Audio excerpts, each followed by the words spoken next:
يريد الله ليبين لكم ويهديكم سنن الذين من قبلكم ويتوب عليكم والله عليم حكيم.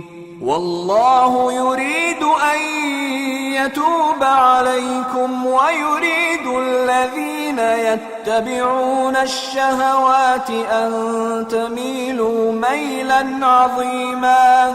يريد الله أن يخفف عنكم وخلق الإنسان ضعيفا.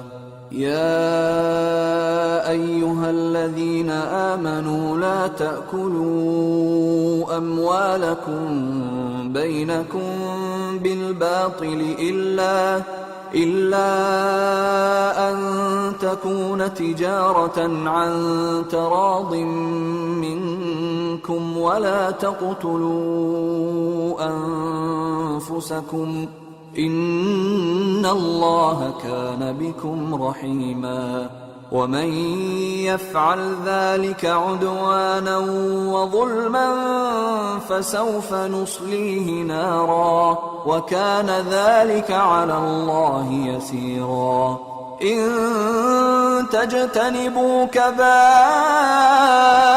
ما تنهون عنه نكفر عنكم سيئاتكم وندخلكم مدخلا كريما. ولا تتمنوا ما فضل الله به بعضكم على بعض. للرجال نصيب مما اكتسبوا وللنساء نصيب مما اكتسبن واسألوا الله من فضله إن الله كان بكل شيء عليما. ولكل جعلنا موالي مما ترك الوالدان والأقربون والذين عقدت أيمانكم فآتوهم نصيبهم إن الله كان على كل شيء شهيدا. اللہ چاہتا ہے کہ اپنی آیتیں تم سے کھول کھول کر بیان فرمائے اور تم کو اگلے لوگوں کے طریقے بتائے اور تم پر مہربانی کرے، اور اللہ جاننے والا ہے، حکمت والا ہے۔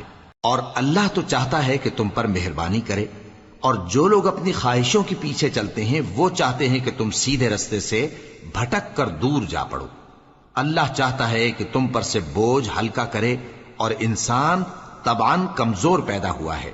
مومنوں، ایک دوسرے کا مال ناحق نہ کھاؤ، ہاں اگر آپس کی رضامندی سے تجارت کا لین دین ہو اور اس سے مالی فائدہ حاصل ہو جائے تو وہ جائز ہے، اور اپنے آپ کو ہلاک نہ کرو، کچھ شک نہیں کہ اللہ تم پر مہربان ہے۔